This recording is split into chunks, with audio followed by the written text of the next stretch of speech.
Je vous proposais de rester un peu dans la même idée, c'est-à-dire de prendre en considération des propos qui sont ceux de philosophes, de personnes qui questionnent, interrogent par rapport un peu à la particularité de l'époque que nous vivons, enfin l'époque, pas spécialement ce qui se passe hier, hein, ça peut être quelques années auparavant. Et il y avait dans le journal du soir, vous voyez, inscrit du samedi 14 et dimanche 15 novembre, donc il y a quelques jours, était mentionné, il y avait une double page consacrée à cet écrivain belge Raoul Vanhaegen, que vous avez peut-être déjà parcouru à travers des articles ou des ouvrages. Vous voyez, il a déjà une belle expérience de vie, hein. Il est né en 1934. Mais ce qui m'intéressait, c'est que Raoul Vanhaegen est une personne qui s'est engagée de manière assez intense dans la question de la société, de ses changements, notamment au moment de mai 68. Et ici, on lui proposait un peu de réagir par rapport à l'actualité, donc l'état de notre société. Et je relevais quelques phrases qui étaient présentes dans l'article. Il écrit que l'intelligence sensible progresse avec l'humain, alors que l'intelligence intellectuelle décline avec le pouvoir. Au-delà de l'interprétation du monde, il faut désormais le transformer. Et donc, ce que je retenais, c'est cette notion de l'intelligence sensible. La perception sensible, vous le savez, elle est vraiment au cœur du travail artistique, de nos échanges, et que ça progresse avec l'humain.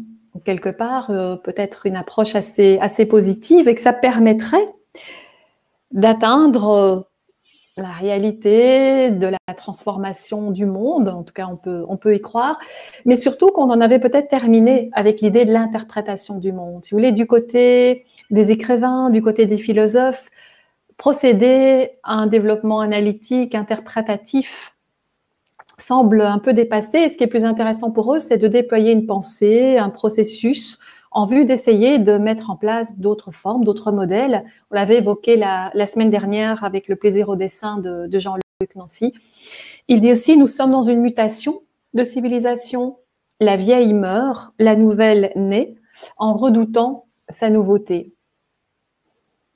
Je n'ai créé que dans la nécessité intérieure de mener plus avant une pensée qui participera de cet éveil de la conscience humaine qu'appelle la grande colère planétaire des peuples. Donc c'est vrai qu'aujourd'hui, directement, nous sommes en contact avec l'ensemble du fonctionnement de la planète, hein, par les moyens technologiques qui sont à nos dispositions. Et ce qui était important, c'était cette idée d'éveil de la conscience humaine. Éveil de la conscience humaine, ou peut-être réveil de la conscience humaine, comme on veut, par rapport à des attitudes qui ont pu déjà émerger il y a plusieurs décennies, qui se sont peut-être un peu endormies. Donc, cette capacité de pouvoir réajuster peut-être l'attitude de certains de nos contemporains pour essayer d'améliorer l'espace commun, l'espace collectif. Donc voilà, Raoul Vanhaegen avait d'ailleurs développé une idée, comment je dirais, en tant que situationniste, un peu de la dérive, de pouvoir prendre des voies parallèles pour essayer d'observer ce qu'il advenait chez l'humain quand on pouvait se dissocier un peu du général ou de la systématisation. Donc, ça peut être intéressant de penser à cela aujourd'hui aussi, d'essayer à sa manière de trouver un autre mode, une autre manière d'être pour cohabiter différemment avec l'environnement, le cours des événements, des choses que nous partageons. Voilà, petit clin d'œil, si vous voulez, à cet écrivain belge. Et je me suis dit, ça c'est un peu le cours, je dirais, de l'actualité, que c'était peut-être intéressant de se tourner vers la pensée chez nous et pas nécessairement toujours rejoindre ce qui viendrait de la France ou ce qui viendrait du monde anglo-saxon. Et ça, c'est le concours un peu des circonstances. Enfin, Myriam va être réjouie parce que nous avions ensemble un tout petit peu touché quelques mots, mais je voulais en tout cas voilà, vous le faire découvrir. C'est très récent pour moi et je sais qu'il y en a parmi vous qui connaissent cet auteur qui est Vinciane Després, avec un des derniers ouvrages qui est paru d'elle, c'est peut-être le dernier, chez Actes Sud, donc la maison française qui l'a publié en 2019, Habiter un oiseau. Donc Habiter un oiseau, c'est peut-être d'abord la page de couverture du livre qui avait retenu mon regard. Donc vous discernez et peut-être identifiez le fameux merle noir. Peut-être un oiseau qui nous est extrêmement familier et qu'on voit peut-être, qu'on rencontre peut-être un peu moins aujourd'hui dans notre environnement. En tout cas, c'est lui qui donne le signal du lever du jour. Mais voyez, sur le fond bleu, vous avez apparaissant une évocation plutôt de branches d'arbres, mais aussi des découpes.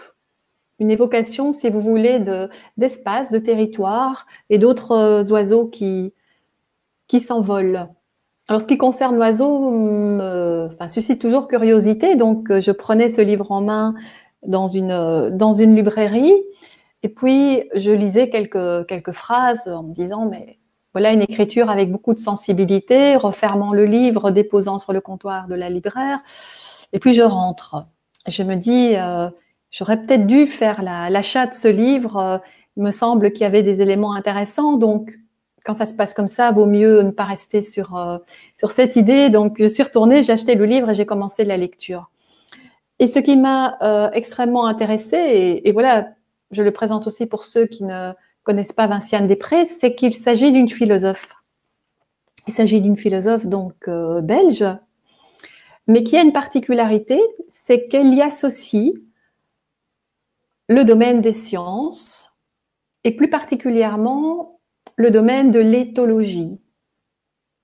Donc le domaine des sciences qui interroge, qui s'attarde à la compréhension des comportements des animaux.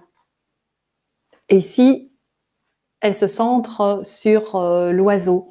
Donc pas du tout mettre en œuvre un livre d'ornithologie, c'est pas un descriptif, pas une façon d'entrer en contact avec le comportement plus spécifique du merle ou d'un autre oiseau, c'est se servir de la présence de l'oiseau pour essayer de déployer une manière différente de cohabiter, de partager des espaces. Donc, si vous voulez, une incidence que ces observations pourraient avoir pour renouveler notre manière d'être au monde et peut-être d'élargir une empathie, une relation plus harmonieuse avec l'environnement. Donc, si vous voulez, elle porte une attention, elle développe une dimension d'observation lente, mais pas pour rester dans le domaine de l'animal uniquement, pour, à partir de ce constat, le déjouer, si vous voulez, le dévier vers le fonctionnement d'une société, d'un espace commun que nous formons.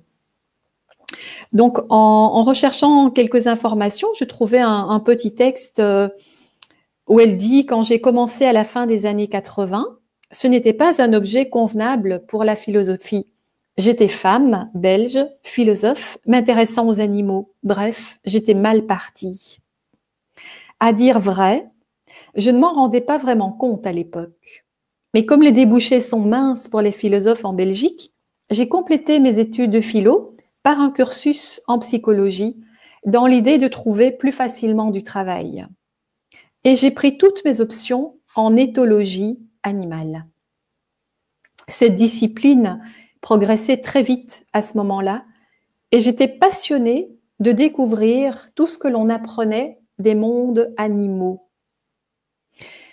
Et surtout, comment on le savait. Donc ça, c'est un élément extrêmement important chez elle, c'est comment vient-on au savoir et de quelle nature est le savoir, comment se transmet-il, d'où viennent les théories, quel est l'angle de lecture qu'on adopte pour parler de quelque chose, donc surtout comment on le savait. Ce champ était si marginal qu'il m'offrait beaucoup de liberté. Elle met un peu plus loin, si Derrida, Jacques Derrida, vous avez mentionné notamment en citant Hélène Cixous, le fait qu'ils soient amis, qu'ils réfléchissent ensemble sur une manière de comprendre le fonctionnement de la société à partir de l'art, entre autres. Si Derrida, écrit-elle, a écrit sur les animaux, c'est bien parce qu'il sentait la philosophie bloquée sur ce sujet. Il est venu donner une conférence dans mon université à Liège dans les années 1990. Vinciane Després enseigne à Liège, enseigne donc aussi à l'ULB.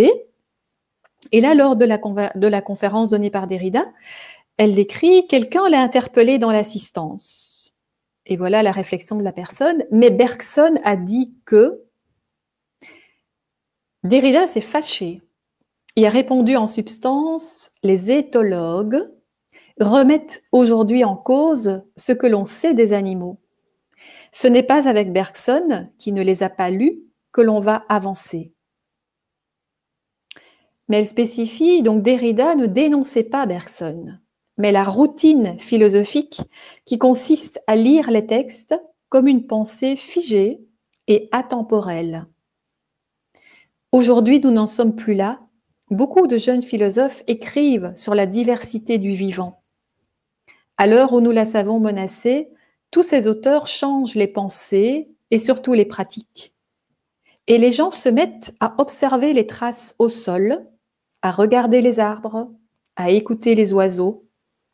Ce sont des manières de commencer à habiter avec d'autres êtres.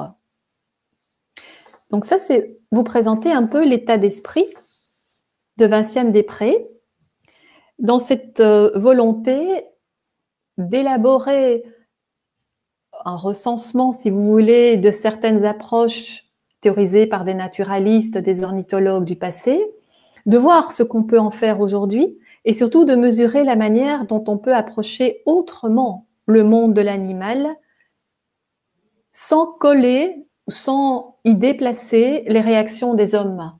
Essayer de comprendre l'animal pour l'animal. Et j'ai envie, en enchaînant, de vous lire quelques lignes du début de son texte. Et puis, voilà, si vous voulez réagir, on peut le faire. Donc, son livre commence. Elle écrit « Il s'est d'abord agi d'un merle. La fenêtre de ma chambre était restée ouverte pour la première fois depuis des mois, comme un signe de victoire sur l'hiver. Et son chant m'a réveillée à l'aube. Il chantait de tout son cœur, de toutes ses forces, de tout son talent de merle. Et un autre lui a répondu un peu plus loin, sans doute d'une cheminée des environs. Je n'ai pu me rendormir. Ce merle chantait. » Elle poursuit quelques lignes plus bas. « Ma fenêtre est restée, à partir de ce jour, chaque nuit ouverte. Et à chacune des insomnies qui ont suivi ce premier matin, j'ai renoué avec la même joie, la même surprise, la même attente, qui m'empêchait de retrouver, entre parenthèses, ou même de souhaiter retrouver le sommeil. L'oiseau chantait, mais jamais chant en même temps ne m'a semblé si proche de la parole. Ce sont des phrases, on peut les reconnaître. Elles m'accrochent d'ailleurs l'oreille exactement là où vont toucher les mots du langage. » Et 2 pages plus loin, enfin la deuxième page, elle associe au merle le terme « importance ». Elle dit « quelque chose importe plus que tout et plus rien d'autre n'importe si ce n'est le fait de chanter ». Donc cette relation, par la présence du chant, lui permet aussi de découvrir par la même occasion le silence. Et donc cette importance l'a touchée profondément. Et elle va, après ce moment particulier qu'elle retrouve chaque matin, commencer des relations avec l'approche de certains anthropologues. Elle en cite un à la 3e page, en disant « S'il y a quelque chose qui revient de droit à l'anthropologie, ce n'est pas la tâche d'expliquer le monde d'autrui, mais bien celle de multiplier notre monde. Je crois que les éthologistes, donc éthologues ou éthologistes, qui observent et étudient les animaux, comme l'avaient si bien pris à cœur avant eux les naturalistes, nous proposent pour nombre d'entre eux un projet semblable. » Elle le décrit, rendre compte, multiplier les manières d'être, ça c'est mis en italique, c'est-à-dire les manières d'éprouver, de sentir, de faire sens et de donner de l'importance aux choses. Donc dès les premières pages, on passe de l'observation du comportement de l'animal, de son incidence en termes de perception sensible, directement à une intention liée à ces observateurs du comportement des animaux, afin de nous permettre de multiplier les manières d'être, les manières d'éprouver, de sentir, de faire sens et de donner de l'importance aux choses.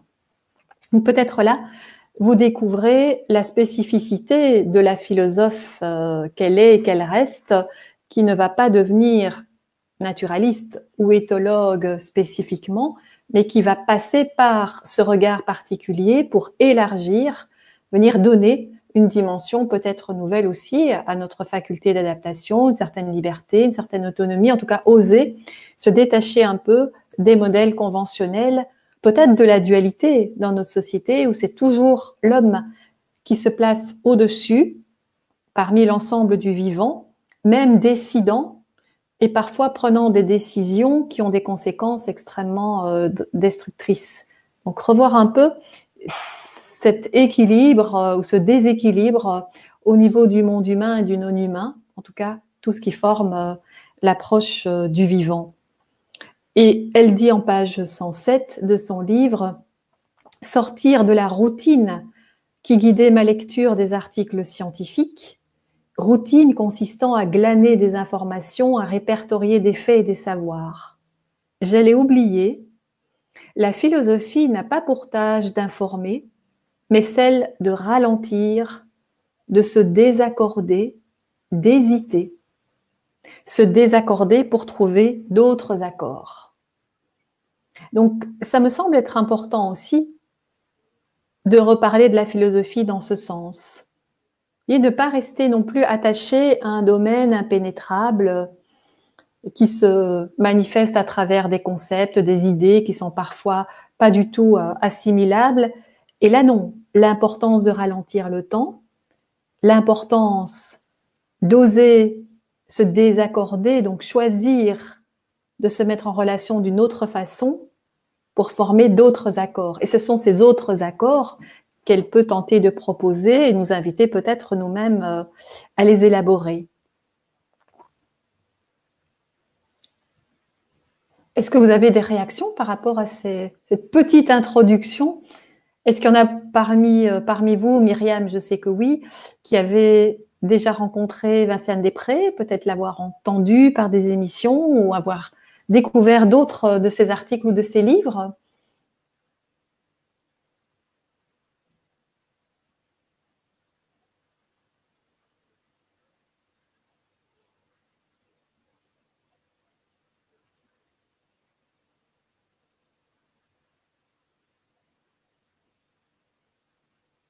Pas de réaction?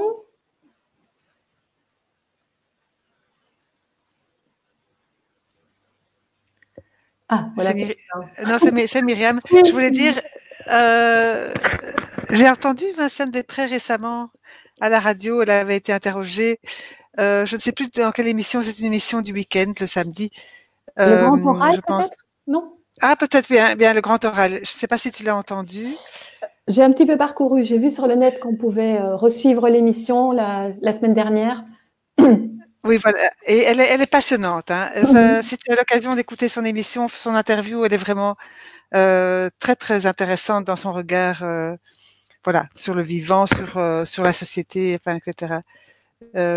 Donc, je ne sais plus, comme ça, par cœur, te rapporter ce qu'elle a dit, mais elle était vraiment très, très intéressante et ça vaut vraiment la peine pour ceux qui auraient envie. Oui, c'est ça. Ça peut être une belle invitation à partager. Peut-être que tu es la seule, enfin, on en avait touché un mot il y a quelques semaines de ce livre-là avec toi, mais peut-être qu'il y a d'autres personnes pour qui c'est vraiment un nom entendu pour la première fois. Et c'est vrai qu'autant oser être curieux et aller l'entendre s'exprimer et peut-être faire des choix d'ouvrages dans lesquels se plonger plus longuement aussi dans sa réflexion.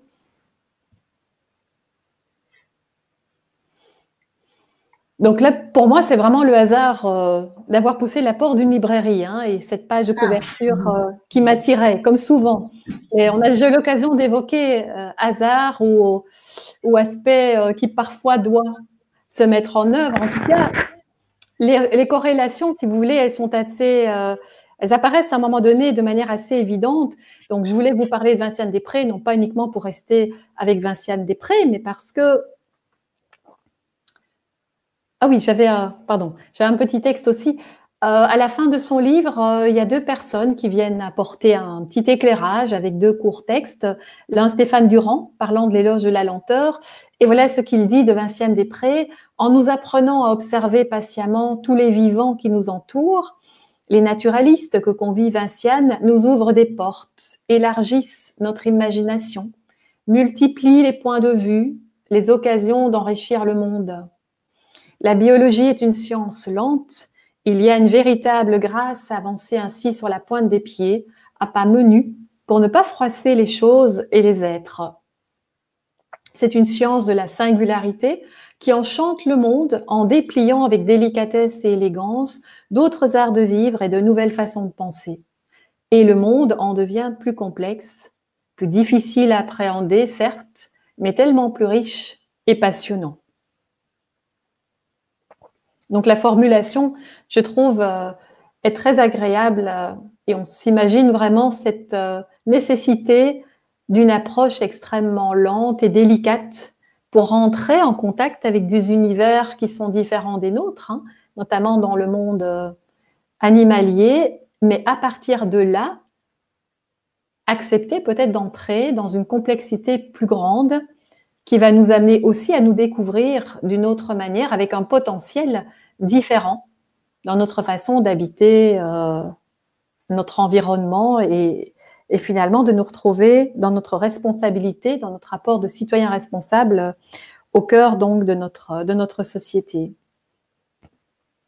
Alors, je disais le lien. Je voudrais, Anne, oui. C'est Janine. Oui. Je connais Vinciane Després. Bon, je n'ai pas lu ce livre, mais pendant des années, plusieurs années, elle avait une espèce de chronique à la radio. À la radio, à l'RTB, oui. À la RTB, oui. Et pour moi, c'est quelqu'un qui dans ce travail d'éthologie remettait vraiment en cause le système d'observation, c'est-à-dire qu'elle ouvre vraiment les portes pour remettre en question le système d'observation du monde animal et donc de notre monde également. Et donc c'est toujours questionner la science telle qu'elle est, la réflexion telle qu'elle est, pour l'ouvrir en se disant quel est l'impact de l'homme quand il observe l'animal, parce que il a un impact sur lui en l'observant, et donc c'est toujours mettre en cause, essayer d'avoir une espèce de neutralité, mais qui n'existe pas, mais mettre ça en lumière, que il faut toujours remettre en question notre mode d'observation et d'analyse. Voilà, c'est un peu ça que j'ai retenu d'elle.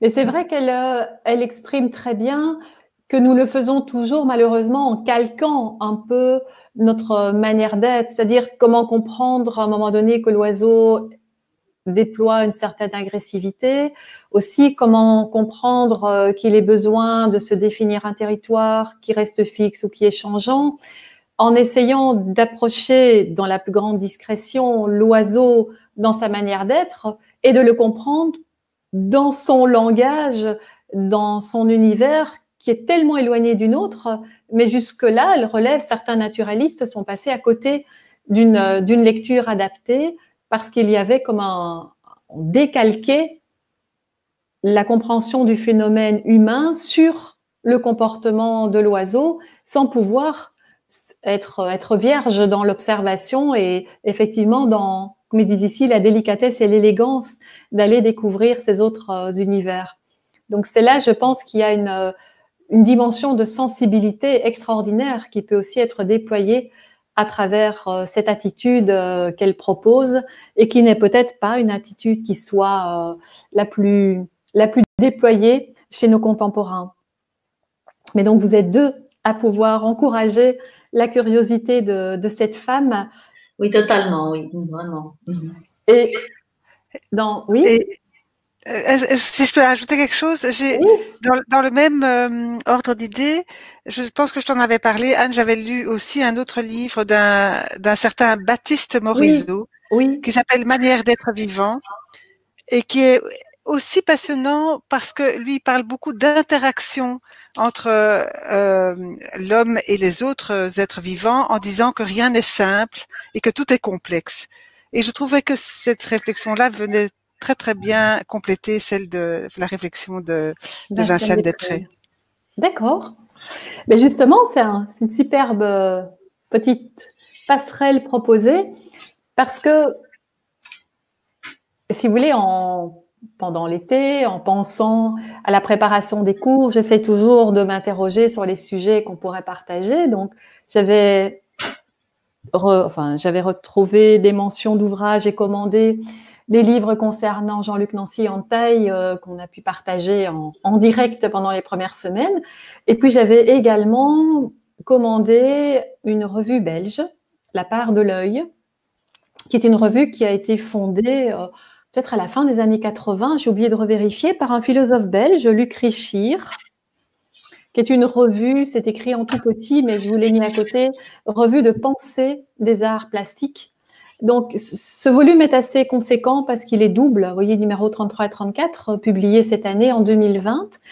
Et ça a la particularité, non pas d'être une belle revue, si vous voulez, de proposer de belles images pour valoriser un événement culturel, une exposition, une édition particulière, mais c'est vraiment des articles avec une réflexion fortement déployée à caractère philosophique et scientifique.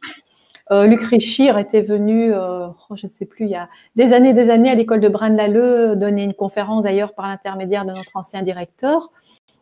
Il enseignait à l'Académie du Midi, donc au niveau du cours d'histoire de l'art et philosophie. Aujourd'hui, il est à la retraite.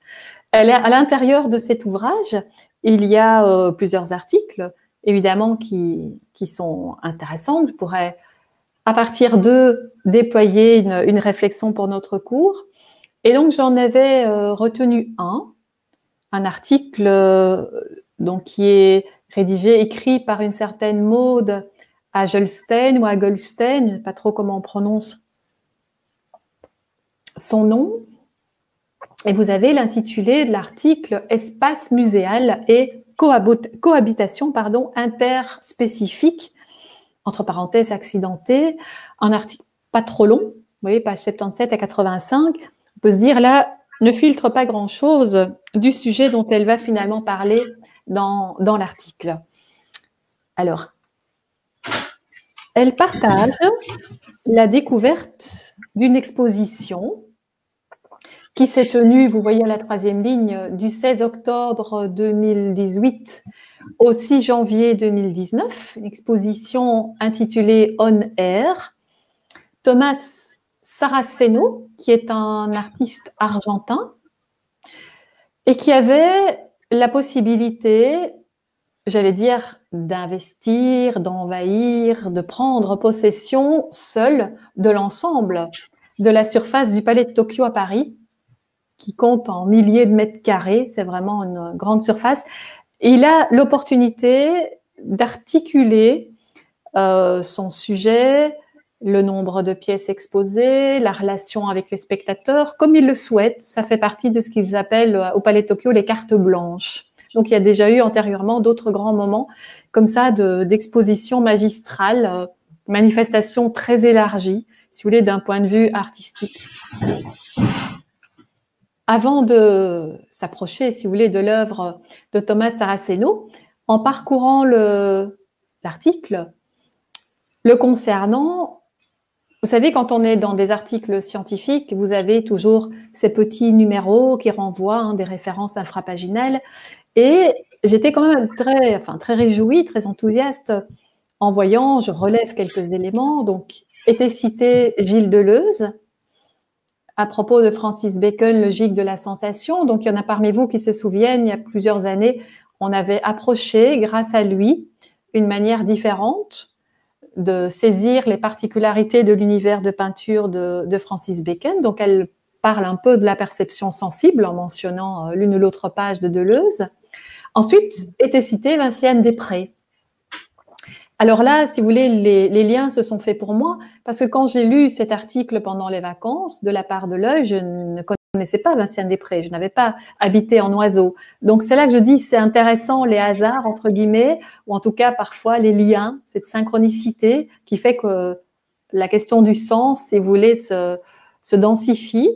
Et comme Myriam vient de le dire, est mentionné également Baptiste Morisot, donc qui intervient dans Habiter en oiseau, mais quand vous allez un peu chercher des informations sur qui il est, donc lui est français, il a fait des études de philosophie, il se destine un peu à l'enseignement, mais très très vite, il s'intéresse aux vivants et il a choisi de partir sur le terrain pour notamment faire des observations du loup dans certains territoires français, échanger complètement aussi le regard que l'on peut porter sur la présence de l'animal dans des espaces avec ses caractéristiques.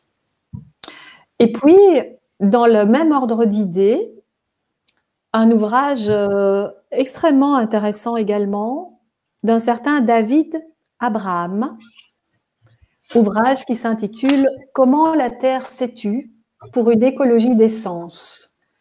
Donc là, qui a été traduit. Donc le texte, David Abraham est américain et je crois que le texte, initialement, il l'écrit dans la deuxième partie des années 90.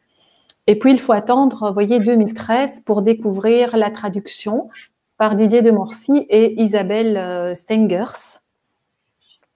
Et je repérais, donc par rapport à David Abraham, cette idée qu'il va établir ce lien entre une approche philosophique et une approche anthropologique.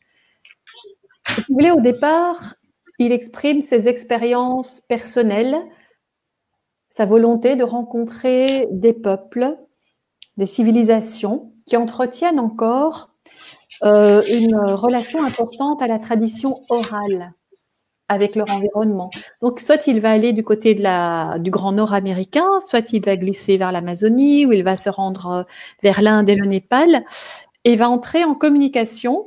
Il va vivre des expériences de rencontre avec des personnes qui sont proches, si vous voulez, de la pratique chamanique ou de l'animisme. Découvrir vraiment une qualité relationnelle, une dimension d'empathie profonde avec la terre, avec l'eau, avec l'air, donc les différents éléments. Et à partir de ce moment-là, son développement va se poursuivre en se demandant, mais pourquoi l'occidental ou l'ouïe américain, donc la société occidentalisée, dite moderne, comment se fait-il que nous n'ayons plus cette capacité de comprendre les éléments? Comment la Terre s'est-tu? Comment l'homme aujourd'hui, en tout cas celui dont il fait partie, et pour la majorité des contemporains, n'a plus la possibilité de comprendre, de saisir les signes, les informations, pouvoir les interpréter, que nous envoie la Terre, quelque part, que nous envoie le cosmos. Et il imagine que ça serait fascinant de pouvoir retrouver, peut-être pas totalement, mais partiellement, un lien de cet ordre. Donc, son livre retrace un peu ce développement depuis son expérience personnelle jusqu'à des évocations plus philosophiques et anthropologiques. Si vous avez envie d'aller vous rendre compte du déploiement au fur et à mesure des différents chapitres, je repérais, il y a un site qui s'appelle Journal, avec un S, journals.open, donc O-P-E-N, édition, en un mot, open édition, sans accent, .org. Donc, si vous tapez David Abraham, comment la Terre s'est-tu, vous avez la référence devant les yeux, vous allez voir différentes propositions de présentation de son livre, et à un moment donné, ce site, journalsopenedition.org, et franchement, vous avez déjà une présentation extrêmement détaillée qui vous donnera peut-être l'envie d'aller plus loin et de découvrir ce livre. Maintenant, ayez aussi la curiosité d'aller voir qui est Isabelle Stengers, qui est une des deux traductrices. Donc, je ne sais pas le mettre en ligne. Bren Lalleux, j'ai fait participer, partager avec certains groupes un petit extrait. Isabelle Stengers, donc, est philosophe des sciences, belge, également collaborant avec Vinciane Després, entre autres. Mais elle a aussi, depuis les années 80, réalisé certaines publications, dont notamment avec Prigogine pour la Nouvelle Alliance. Elle a collaboré avec Michel Serres. Il y a un livre qui vient de sortir. J'aurais dû noter le titre parce que je ne sais pas accéder en même temps sur Internet et vous le faire partager. C'est peut-être possible, mais je n'ai pas testé techniquement. Mais allez voir que cette femme, pareillement, la possibilité de l'entendre parler et de découvrir en fait des êtres d'une extraordinaire générosité, d'un respect, un respect humain, mais bien au-delà, puisque j'allais dire leur espace de rencontre, de contact avec le monde passe par les animaux. Et je crois que là, on a quelques personnes extrêmement précieuses d'une dimension de la philosophie en Belgique, qui s'essayent aussi, en tant que chercheurs après, à transcrire, à verbaliser, si vous voulez, leurs découvertes en répondant à des invitations d'émissions, en écrivant des articles, en publiant des livres. Donc, j'ai envie de dire, on n'a pas vraiment d'excuses pour ne pas, à un moment donné, prendre un peu de temps pour partager leur engagement et saluer vraiment leur dimension, je sais pas comment je dois dire ça, c'est d'optimisme, c'est pas de l'utopie, mais cette manière vraiment de donner à croire et à expliquer les raisons pour lesquelles considérer autrement le vivant peut nous permettre à nous aussi d'adopter une place différente pour aller vers un épanouissement et une cohabitation d'une autre qualité. Donc cet article écrit par Maud Hagelstein, On Air de Thomas Saraceno, va solliciter plusieurs fois des références à ces ouvrages. Et en même temps, Maud est elle-même docteure en philosophie et elle enseigne aussi à l'Université de Liège. Donc, elle est collègue, si vous voulez, de Vinciane Després. Et c'est peut-être pas non plus étonnant, peut-être qu'il y a des collaborations de séminaires entre elles, je ne sais pas, mais qu'elle aille se nourrir de cette réalité de pensée et qu'elle alimente, si vous voulez, l'approche qu'elle a d'une forme d'art contemporain à la dimension de la philosophie et des sciences. Donc, si vous voulez, quand on a parlé de Jean-Luc Nancy, on s'est rapproché Jean-Luc Nancy Antaille, Jean-Luc Nancy François Martin. Jean-Luc Nancy collabore avec des photographes, avec des cinéastes. Ici, deux philosophes qui s'approchent du monde des sciences, mais chacun d'eux a le même souhait, c'est d'élaborer des formes nouvelles, faire advenir, si vous voulez, des manières différentes de penser l'espace commun et d'essayer de trouver un autre équilibre entre l'humain et le non-humain, tout ce qui concerne le vivant. Est-ce que ça vous semble compréhensible, cette relation? Maintenant, même commençons par Vinciane Després, mais pourquoi Vinciane Després? Parce qu'elle vient s'insérer dans la rencontre avec l'espace d'expression de l'artiste argentin Thomas Saraceno, vers lequel nous allons aller maintenant.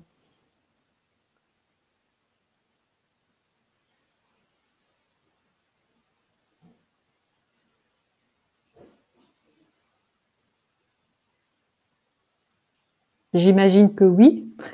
Personne ne me fait un petit signe pour me faire savoir si vous avez compris les relations entre la présentation d'Habiter en oiseau et puis la part de l'œil avec cet article.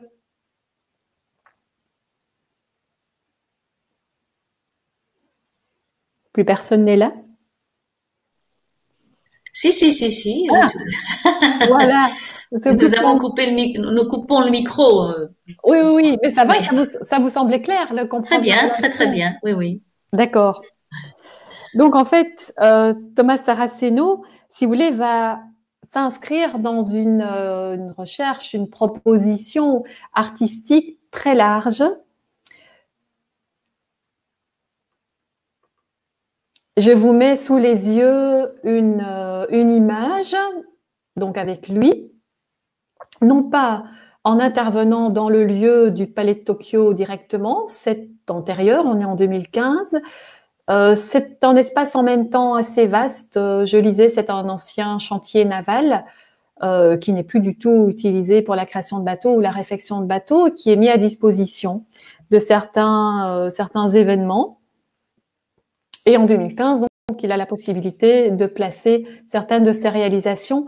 Je voulais vous demander, quand vous voyez cette image, est-ce qu'il y a peut-être déjà des petits signes, des orientations qui nous permettraient doucement d'évoquer les caractéristiques de son travail, de ses choix artistiques?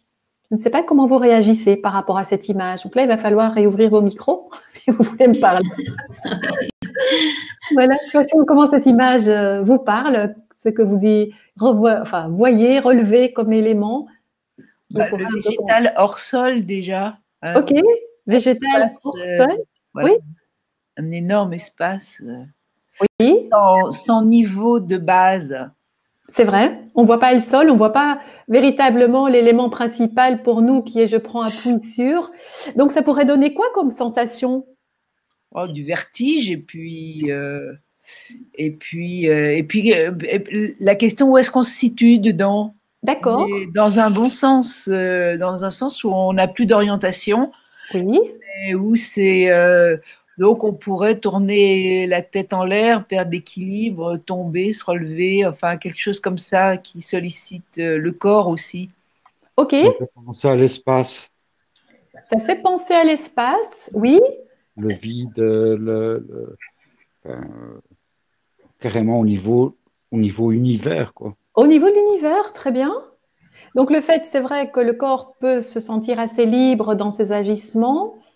On est dans une relation élargie qui peut évoquer la dimension de l'univers, de son univers à lui, mais qui fait lien à une compréhension plus large de l'univers en général, certainement.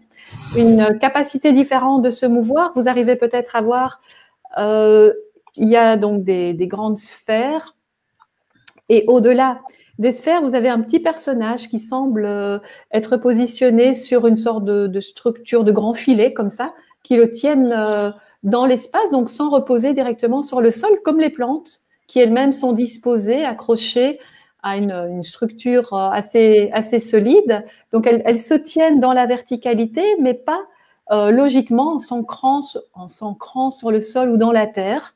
Oui, très juste.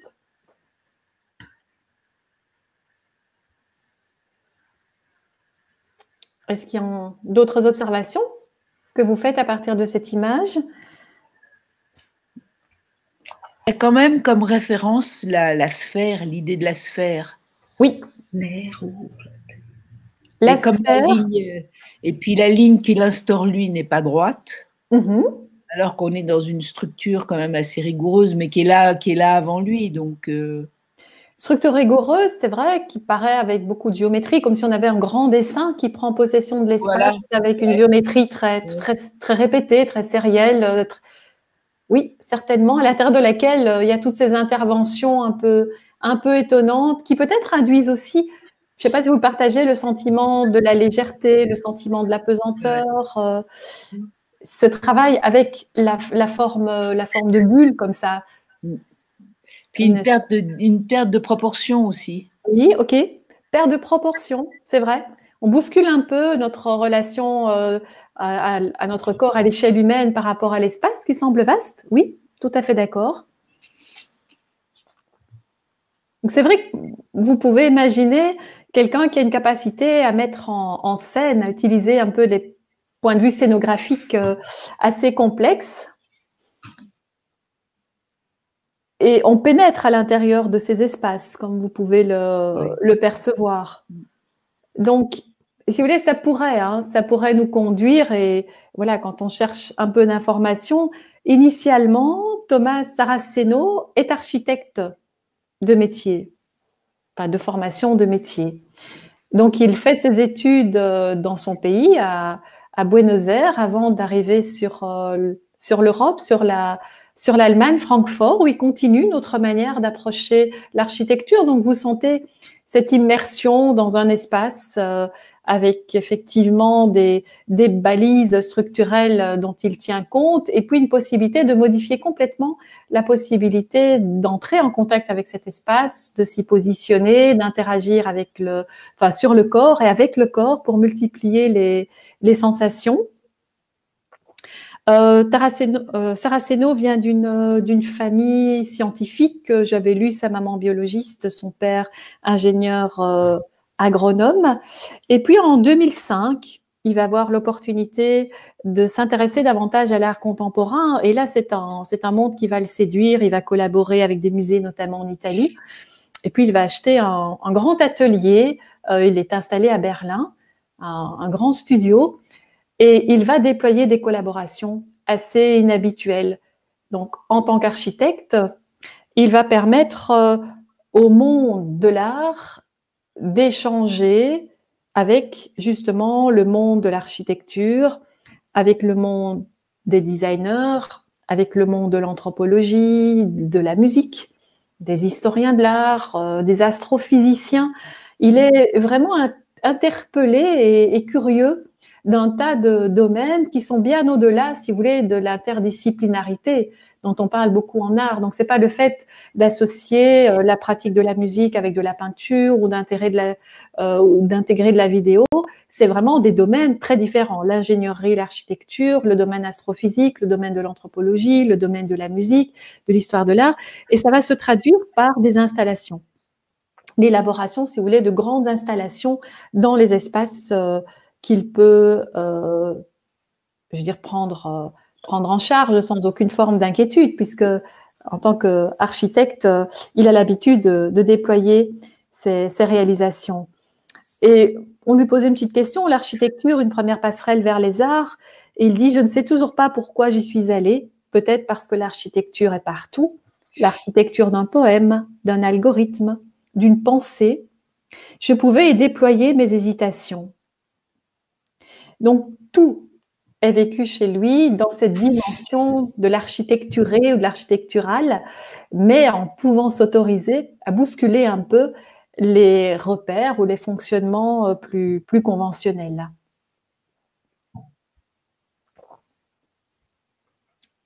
Voilà une petite phrase très générale qu'il a dite. Tout mon travail a pour but d'inviter à percevoir le monde autrement. Donc, l'intérêt du déploiement de nos facultés de perception sensible, de nouveau en essayant d'aller plus loin que notre approche des choses par le visuel, donc de venir titiller, mettre en exergue, si vous voulez, d'autres aspects de notre capacité sensible.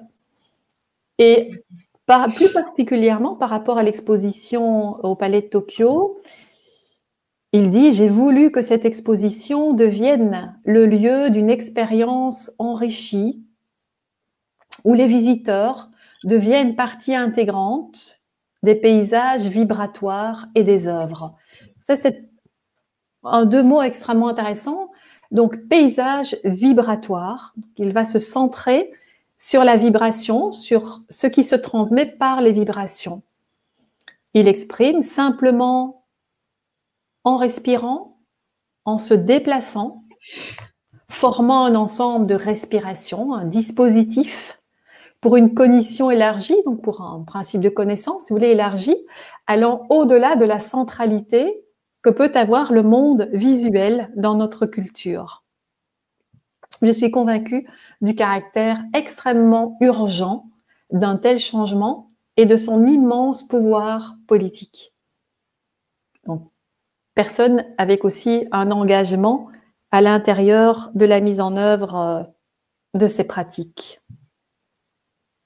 Vous voyez, vibration, respiration, déplacement, mettre dans ces installations des dispositifs pour solliciter chez le visiteur des expériences sensorielles nouvelles, donc élargies, qui vont au-delà de la centralité que peut avoir le monde visuel dans notre culture.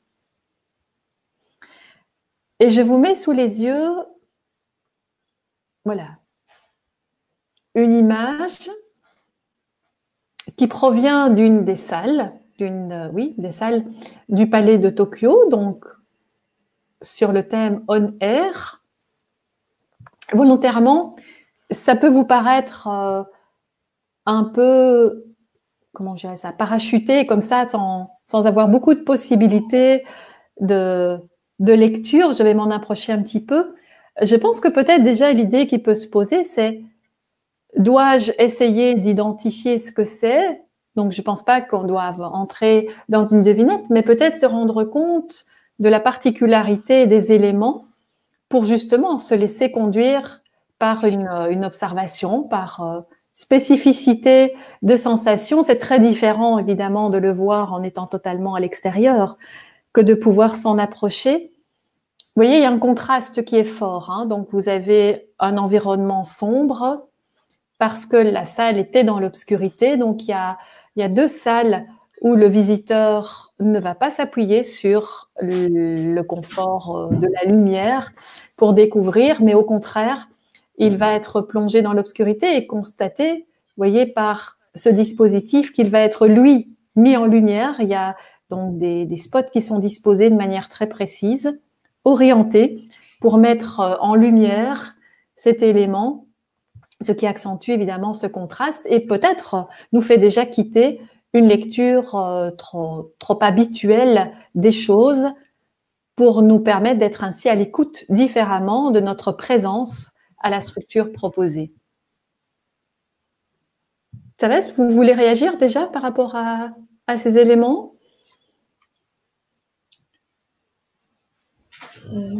On n'a pas l'aspect dimension, c'est-à-dire je n'ai pas idée de la dimension de cette structure dans l'espace. Et donc, je ne me rends pas compte de ce que ça implique quand on entre dans cet espace. D'accord. Voilà. On dirait des toiles d'araignée. Ah oui, ça vous apparaît net comme ça? Oui. Ou de la poussière, comme ça, tu vois, comme dans un atelier. Oui, il y a des fils en tout cas, des fils. Ok, donc directement cité toile d'araignée ou de la poussière comme dans un atelier, oui. Tu vois, un atelier où il y avait beaucoup de farine ou beaucoup de plâtre et où on voit comme ça tout ce plâtre qui s'est mis sur des toiles d'araignée. D'accord. D'accord. De loin, on dirait un éclair. Ok, mais ça revient toujours, cet effet probablement du grand contraste avec cette grande oblique qui est posée et qui donne la sensation de l'émergence d'un effet de lumière. Les dimensions, je ne les ai pas directement, mais c'est une structure assez importante. Je prends la partie du haut. Donc, ce sera en deux fois, j'ai agrandi, mais voilà, vous avez tout de suite, vous êtes rapproché de la réalité des choses. Peut-être arrivez-vous à voir, quand on regarde la partie supérieure de l'image, il y a une grande oblique qui est éclairée, assez rigide, si vous voulez. Et à l'extrémité, donc en descendant, à l'extrémité plus claire, plus blanchâtre, là part une autre oblique, mais qui, elle, n'est pas éclairée, donc elle est noire. Et elle redescend parallèlement au bord de l'image, parce qu'en fait, vous avez une structure géométrique, comme un cube, je vais employer cette forme-là, comme un cube qui n'existe que par ses arêtes. Donc, si vous voulez, les faces sont vides. Et dans cette structure cubique, qui peut être elle-même combinée à d'autres structures cubiques, effectivement, il y a une toile d'araignée. Donc, voilà la partie inférieure. Peut-être que vous arrivez à voir, de nouveau, on a une ligne oblique grise. Oui. Qui est partiellement éclairée, mais au-delà, vous avez pratiquement une horizontale noire, enfin, parce que je sais qu'elle est là, et elle remonte, donc qui définit la structure du cube, qui est quand même assez imposante. Donc, en entrant dans la salle, on se trouve devant, c'est pas 1 ou 2 centimètres carrés, c'est plus important. Et on a donc cette grande diagonale qui est constituée du travail d'une araignée, formant donc une grande toile. Comme vous disiez, il y a des fils ou il y a des fibres, le principe du réseau qui peut être évoqué, des liens, peut-être même l'idée de rhizome tout cas des structures qui peuvent apparaître dans la nature, mais qui ici est bien mise en œuvre par l'araignée. Parce que l'araignée est un élément qui fascine Saraceno. Donc, on nous explique que dans son atelier, dans son studio à Berlin, il a avec lui, si vous voulez, des araignées qu'il laisse travailler pendant des semaines en leur proposant un espace. Et puis, elles viennent bâtir, elles viennent élaborer leur propre espace de vie. Donc, je peux comprendre cette fascination en tant qu'architecte. Donc, l'araignée tisseuse. Donc, vous savez, sa toile est en même temps l'espace de vie, c'est en même temps un élément qui lui permet de collecter les insectes dont elle a besoin pour pouvoir se nourrir, mais pas seulement. Ce qui intéresse Saraceno n'est pas spécialement à ce niveau-là, est au niveau de l'ensemble de ces fils qui constituent autant de sources d'informations pour l'animal. Personnellement, j'ignorais qui est aveugle et qui ne reçoit donc dans ses contacts avec l'univers que cette quantité informative via les vibrations de ces fils tendus, de cet ensemble de tissages tendus, développant, on le sait, une certaine géométrisation et qui est vraiment le mode de communication que déploie l'araignée avec son environnement, mais semble-t-il beaucoup plus à l'échelle véritablement de l'univers, à l'échelle du cosmos. Donc tantôt, je crois que c'est Paolo qui parlait de cette approche de l'univers, de son univers à Saraceno. Quelque part, c'est vrai que c'est une dimension qui l'intéresse beaucoup puisqu'il travaille avec des astrophysiciens. Donc je vous remets l'image, voilà, dans sa totalité. Elle s'écarte, hein. Mais donc il y a cette manière de travailler dans l'observation de cet animal. Il dit, Saraceno, le temps que les araignées prennent pour tisser une toile dépend de leur niveau de sociabilisation, car plusieurs araignées peuvent collaborer sur un même ouvrage. Cela peut prendre entre 4 heures et 1 semaine. Cette capacité qu'ont différentes araignées à travailler ensemble me fascine. Pour moi, ce mystère écologique représente une forme de beauté. Donc, il dit s'occuper, chouchouter ces petites ouvrières qui travaillent extrêmement lentement, parfois donc des espèces différentes, si vous voulez, probablement que celles que nous connaissons, hein, donc il est argentin, qui viennent peut-être de son continent et qui peuvent travailler ensemble et donc déployer un tissage extrêmement complexe. Mais aussi, ce qui est intéressant, c'est que l'idée même de la toile d'araignée, c'est pour Saraceno une métaphore à travers laquelle il évoque le lien social, l'importance du lien, l'importance des relations que les humains établissent entre eux. Donc ça, d'un point de vue métaphorique. Vous savez, on parle du web comme étant une toile, hein, l'ensemble des réseaux sociaux que nous pouvons déployer.